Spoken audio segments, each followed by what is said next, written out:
My name is Laura Yoantlawis Rios Ramirez. I have been in the Mexica. Well, I started out as a danzante, dancing for the Virgen de Guadalupe when I was a kid, probably about like 7 years old. The Matachin Danza, and that dance, always was a part of my family. My mom was a matachin danzante since she was a child, and as well as my grandmother on my mom's side of the family. And when we moved to the United States, I was 5 or 6 years old. So I was kind of ashamed to be indigenous, or was made to feel ashamed. I was made to feel like I didn't belong because of my indigenous heritage and connection to the dance. Eventually became a break dancer, a B-girl, in my late teens, early 20s. And it was always that connection of dance and knowing that that's what made my body feel connected to something spiritual, something bigger than myself. And it was something that I could go to where no matter where I was, I felt like I belonged, So whether I was in Mexico or whether I was in the United States, I could dance, and it always made me feel like myself, and I didn't have to compromise that.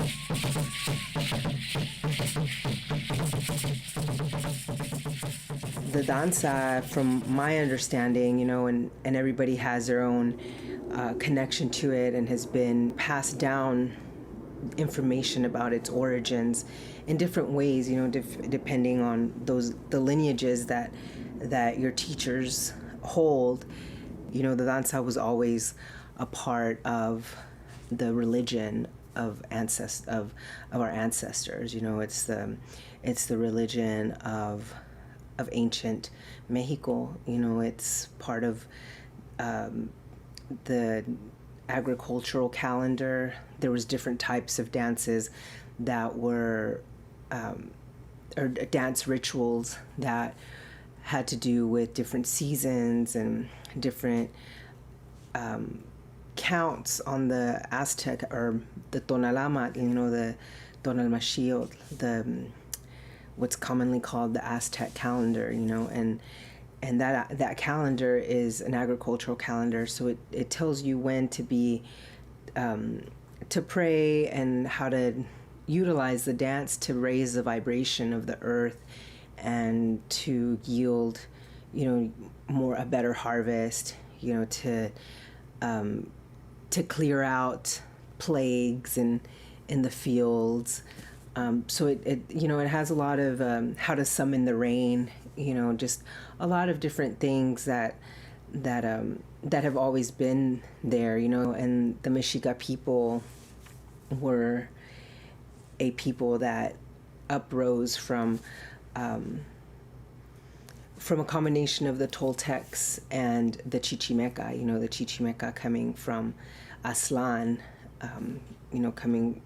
they had a journey that led them to found Mexico Tenochtitlan, which is modern day Mexico City. So I think those dances have always been there, even before the Mexica. That's why it's said to be called the Mexica Chichimeca, because that dance came with the Chichimecas when it traveled from the northern parts of what's current day, like Mexico, Texas. Some people say it's as far up as like Utah, or California. It's a controversial, if to say the least, place.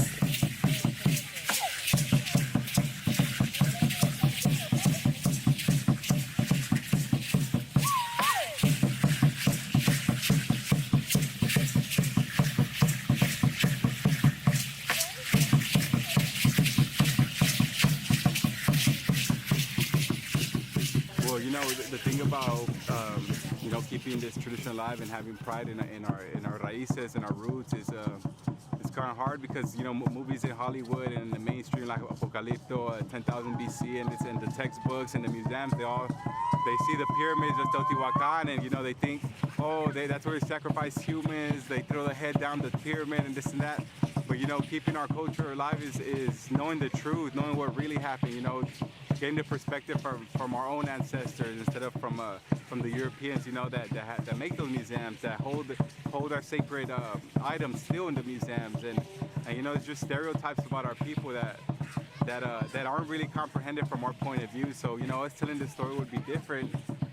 And I was just telling Ralph here that it would be really cool, if they had a movie, if one day we had an actual movie about us, because you go to the movies and you see this awesome superhero or this guy just saving the world, and you see like this white guy in Hollywood, and it's easy for kids to look up and be like, oh, I want to be like that guy one day, but you don't see one of us, one of our people out there.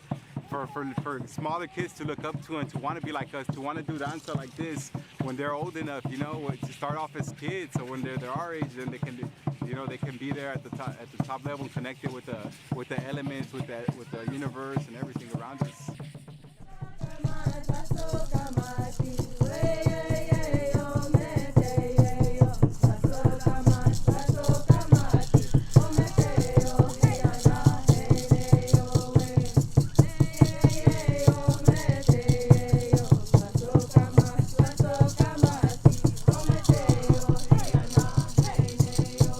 Woo!